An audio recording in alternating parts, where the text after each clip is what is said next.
everybody? Welcome to another episode of Rob's World of Boxing. Let's get it. All right. I want to get into this fight night recap video. The fight that happened July 23rd, 2022. Saturday, July 23rd, 2022 on ESPN Plus in Hinckley, Minnesota. It was a top-ranked event. Bob Arum, all those guys. It came on 10 p.m. Eastern Time. 10 p.m. Eastern Time. The main event was a 10-round contest at featherweight. Featherweight is 126 pounds between Joet Gonzalez and Isaac Dogboe. All right, but before we hop into the main event, let's get into the undercard. The first fight I seen on their undercard was a 4-round contest at light heavyweight. Light heavyweight is 175 pounds. If you didn't know, it was between Dante Benjamin Jr. and Corey Thompson. Dante Benjamin Jr. was 2-0 with 1 KO, 20 years of age. Corey Thompson was 4-0 with 3 KOs, 34 years of age. All right.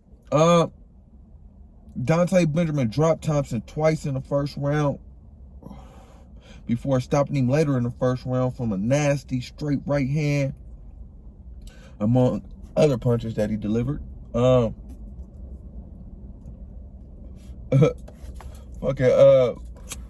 Dante Benjamin cut his opponent. Tim Bradley was saying, man, he didn't got blood on my suit, man. My mom bought me this suit, man. He was hella bad in the front row. Talk about, man, he didn't cut him up. I was so close to the ring, man. Oh, but yeah, he was hot. Yeah, but man, I really like Dante Benjamin Jr., man. He's a dog, man. He's real aggressive in there, man. He's fundamentally sound. I mean, he has some holes that's to be expected. He's 2-0, but for the most part, man, I like him, man. I really, really like him. Pause. But yo, all right. Let's get to the next fight that I seen that was on the card. It was a 4-round contest at heavyweight. Heavyweight is the big boys. It was between Antonio Morales and Danny Reyes. Antonio Morales was 3-0 with 3 KOs. Danny Reyes was 3-2 with 1 KO. All right. Antonio Morales is trained by Roberto Garcia, but Roberto Garcia couldn't make the fight, so Roberto Garcia's son was actually training him. Roberto Garcia Jr., Peter Garcia, man. I seen him since he was about yay high. With Roberto, his grandfather, and Mikey, and man, he's come a long way, and I really admire and respect what he, where he's come and what he's doing, man. He's doing a hell of a job, man. But yeah, let's jump into the fight. Morales, eye got swollen a little in the first round from from taking punches, man. He hella tall in there. Morales is like 6'9", if I didn't state. But he, you would never be able to tell his opponent was 6 foot, and he was catching him. He was really catching him. But Morales really needs to work on his. He needs to work on his defense, man. But Morales dropped Reyes in the second round, then stopped him later in that round. Reyes dropped like like a fish out of water, man. You could tell he was over, man. He dropped like on his knees, like he was done. He was out of there, man. The first time he dropped like that, and the second time it looked like a belly fly. I don't know what it was. But ref didn't need to see no more, man. He stopped the fight, giving Antonio Morales the second round KO win against Danny Reyes, man. Advancing his records to 4-0 with 4 KOs. But yeah, man, Antonio Morales, man, he every bit of 6'9". He big as hell in there, but he really needs to work on using his length better and tightening up his defense, man. Not getting so many hits. But yeah, man, nonetheless, man, it was a second round TKO win for Antonio Morales. All right, let's get into the next fight I seen on the undercard. It was between Abdullah Mason and Luis Fernandez. Abdullah Mason was 2-0 with 2 KOs, 18 years of age. He is 18 years of age. And Luis Fernandez was 1-3 with 1 KO. 1-3, 1 draw, no KOs. Excuse me. All right, and this was a 4-round contest at lightweight. Lightweight is 135 pounds, if you didn't know. All right, yeah, this was a quick one. Abdullah Mason dropped his opponent like 20 seconds into the fight, man. Then again with a nasty left. Finishing later in the round, he was boxing a lot. First round, he was boxing his ass off, man. Then in the first round TKO for Abdullah Mason. Sorry about that, man. All right, let's get to the next fight. I'll tell you about Abdullah Mason, man. He's a fucking truth, man. He's a star in the making, man. He has a great punch selection. Abdullah Mason's the truth, man. Sky's the limit. All right, next fight I seen was a 4-round contest of heavyweight. Heavyweight is the big boys, man. It was between Jimmy Barnes and Colton Warner. Jimmy Barnes 1-2, 1 KO. Colton Warner was 4-1 with 3 KOs. All right, both fighters were actually from the same place in Minnesota. I forget where they said Minnesota, but this fight was basically like, you know, for Minnesota, it was like a money grab, you know, putting their hometown people on and, you know, let them see what they can do. Who gonna come out on top, man? Colton Warner came out on top. All 3 judges having it 40-36 for your winner, Colton Warner, winning in a unanimous decision. Good job, Colton Warner. All right, the next fight I want to talk about, it was a 6-round contest. Between Haven Brady Jr. and Aaron. Yeah, I ain't even gonna try to pronounce his name. That shit was crazy. That shit is crazy. But yeah, as I stated, it was a 6-round contest of featherweight. Featherweight is 126 pounds, if you didn't know. Yeah, I'm gonna put his opponent name on the screen on Aaron. He was 6-7 with 3 KOs. Haven Brady Jr. was 6-0 with 4 KOs, 20 years of age. All right. Haven Brady Jr. was doing a poor job of setting up his punches, in my opinion. He wasn't using his feints at all, man. Brady Jr. put me to sleep, if you ask me, man. I wasn't too impressed at all in this showing. And I've been impressed in his other showings, but this showing I was not impressed, man. I got put to sleep. His opponent was ready to go at any time, but he just would not go to the body and get him out of there and, you know, push him out the door. But nonetheless, man, it was a win. A win is a win. It was a unanimous decision win for Haven Brady Jr. One judge having a 61-53, the other 2 judges having a 60-54 for your winner, Haven Brady Jr. All right. Jumping to the next fight I seen on the undercard. It was an 8-round contest at heavyweight. Heavyweight is the big boys, as I stated. It was between Guido Vanelli and Rafael Rios. Guido Vanelli was 8-0, 1 draw, 8 KOs. Rafael Rios was 11-3 with 8 KOs. All right. Guido coming off a lengthy layoff. I think a couple years. So you could see the ring rust in there when it, you know, initially started fighting. But as the fight went on, you could tell Guido started feeling himself a little bit, start being on his toes a lot more, and start using his boxing ability. I really like Guido, man, for a guy of his stature, man. He really moves well on his feet. They say that he has a tennis background. That probably explains it. Well, that does explain it. But yeah. All right, but the fight was a good fight for Guido, man. Guido ended up stopping Rafael Rios at the end of the 4th round with a body shot that put Rios down after getting a little yeah, he stopped him in the 4th round with a body shot.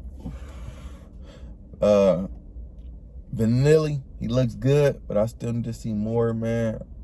But yeah, man, as I stated, man, he's heavyweight, he's light on his feet, so that's always a plus, man. Good job, Guido. Sorry about that, Guido.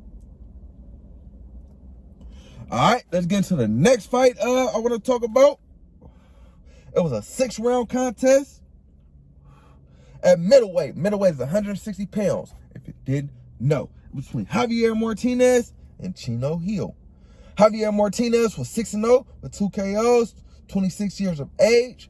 Chino Hill was 7-0 with 1 draw, 6 KOs. He is 25 years of age. All right, both fighters were undefeated, man. Javier Martinez, he's another fighter who's trained by Roberto Garcia, but as I stated, he wasn't there, so Peter Garcia was filling in the corner. Yeah, man. It was it's two undefeated fighters, man. Somebody had to go. But damn. I see here. I was thinking like, damn, this nigga look like a little baby. The rapper, you know, little baby. Yeah, but it was a good back and forth contest, man. Nobody really trying to let they go. Chino Hill said it one of the in between rounds in the corner to the camera. He was like, "Is this camera on?" They're like, "Yeah, the camera on." He like, "Hey, I got a hell of a chin." And his corner was like, "Yeah, we don't want to test that." But nah, he was saying that because he was getting caught with some nice shit the previous round, man. He was doing a lot of posturing in there. Fucking Martinez hit him in his stomach, got bang on his his abdomen, and basically let him know he ain't hurting him, and you hit him in his jaw, you let him know he ain't hurt him, hit himself in his jaw. I'm like, yeah, it must hurt. But nonetheless, man, Martinez started pulling away in the fourth round, you could tell. And actually Chino Hill had never been past the four rounds. So yeah, man, you could tell in the fourth round he started getting kind of gassed out. Martinez could tell, and he started pulling away, man. It was a unanimous decision win for Martinez, nonetheless. One judge having a 60-54, and the other two judges having a 59-55 for your winner, Javier Martinez. All right, let's get to the next undercard fight I seen. It was a 10-round, we call this the co-main. Let's call this the co-main. It was a 10-round contest at lightweight. Lightweight is 135 pounds, if you didn't know. It was between Gabe Flores Jr. and Giovanni Cabrera. Gabe Flores Jr. was 21-1 with 7 KOs. Giovanni Cabrera was 20-0 with 7 KOs as well. All right, there was some big shit talking before the fight. Gabe Flores basically saying that, Giovanni Cabrera is not ready for him. They're not on the same level. He's a star. Giovanni Cabrera just a kid. And kept calling him a kid. I'm like, what the fuck you call this man a kid for, boy? You look like a kid in your last 2 previous fights. I don't know if you ready, man. And especially what Cabrera was saying, like, the kid doesn't look sure of himself. He's not ready. He's been having 2 lackluster performances. He done had 2 lackluster performances in a row. And he's not ready, man. I don't think he's on my level. And yeah, man. I feel like well, let's get into the fight. All right, Giovanni Cabrera, he was trained by Freddie Roach, man. Gabe Flores Jr. This was Gabe Flores Jr. first fight at 135 pounds, if I forgot to mention. Shit, he wasn't doing good at 30. So yeah, I don't know about 35 for you, boy. Yeah. Let's go, G Squad! Alright, G Squad mom was actually yeah, sorry about that. She was actually killed 10 years ago, man. Attending a child's B-Day party, man. That's crazy. You going to a child birthday party and you get killed? That's crazy. That's some crazy shit, man. I'm sorry to hear that, G Squad, man. So really anything he do is a win, man. To come from where you came from and that tragedy, man, that's crazy, man. I couldn't imagine. But nonetheless, man, let's get into the fight. G Squad got dropped the first 7 seconds into the fight, man. The first punch Cabrera threw dropped Gabe Flores Jr., man. It was crazy. Gabe Flores got knocked down twice, actually, in the first minute of the fight, man. It was a horrible first round for G Squad. A horrible first round.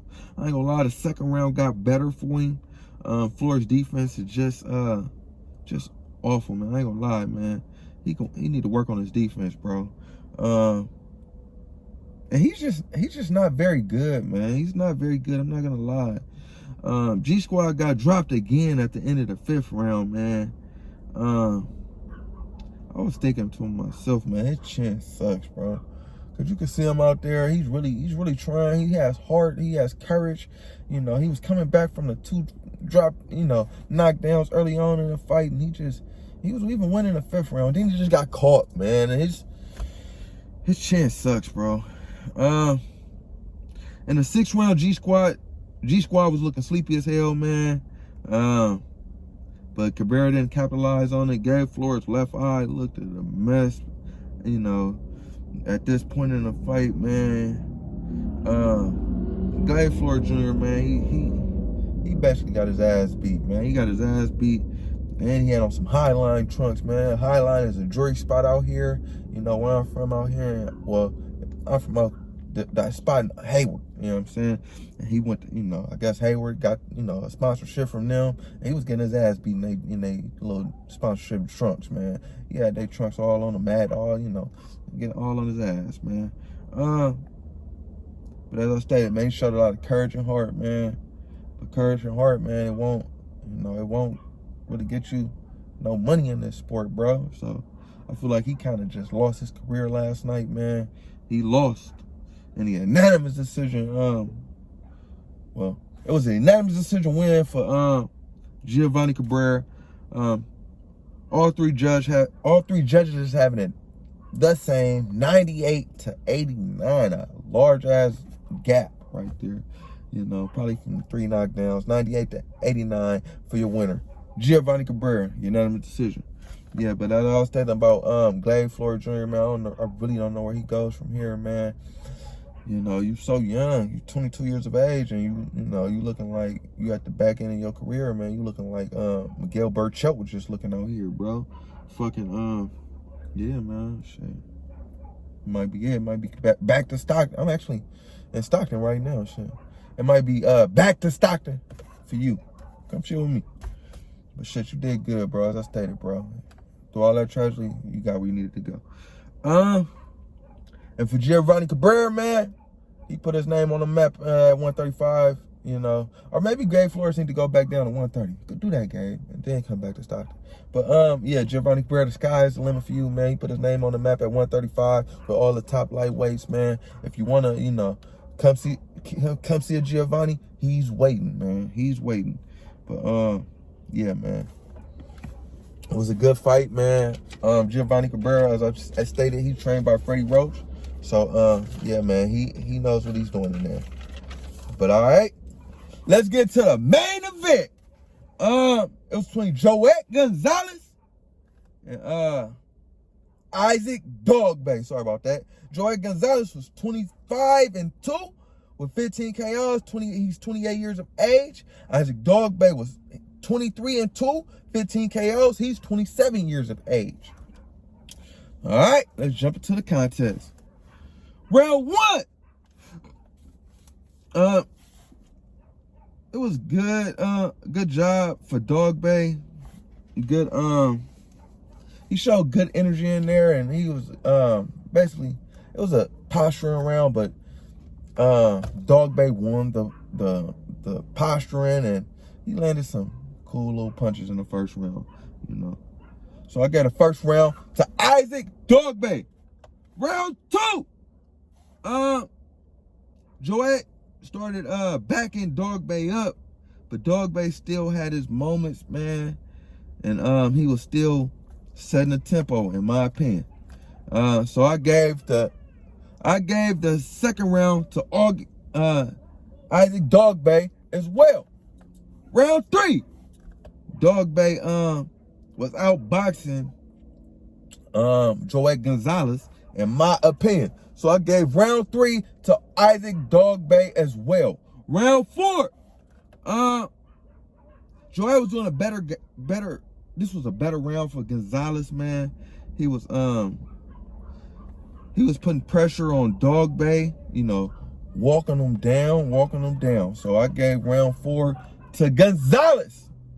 Round 5, Joet was using his jab and boxing skills nicely, so I gave round 5 to Gonzalez. Round 6, Isaac Dogboe was walking right into Gonzalez's, you know, fight, getting outboxed, man. So I gave round 6 to Gonzalez as well. Round 7, it was a close round. Really could have gone to either fighter. So yeah, it was tossed around, however you want to play it, man. But I gave it to Gonzalez.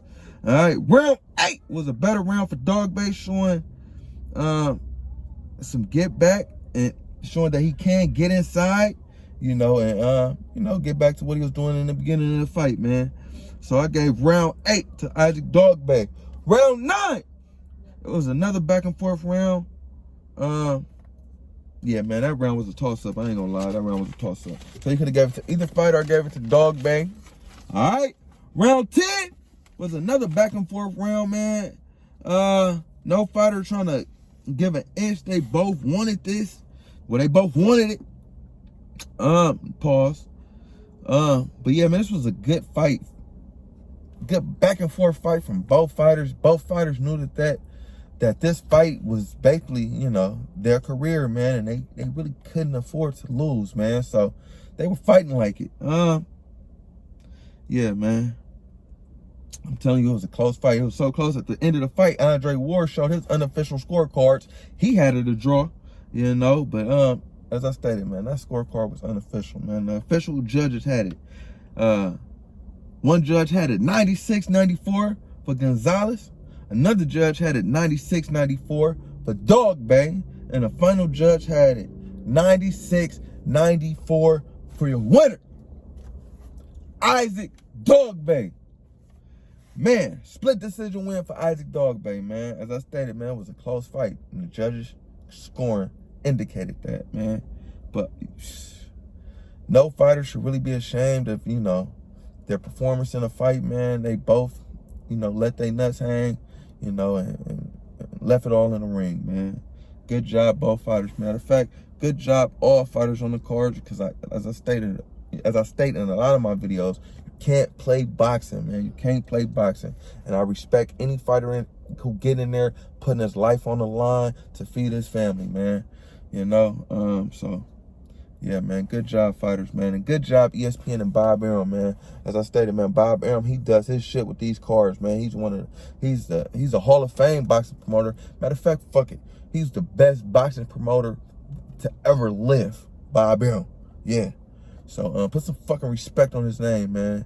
And he ain't stopping, man. This man 87 years old, putting on hell of a shows, man. So yeah, man. Good job, Bob, man. Good job, Bob Arum, man. But yeah. Nonetheless, like, comment, subscribe, all that shit, people. Rob's World of Boxing. Hey.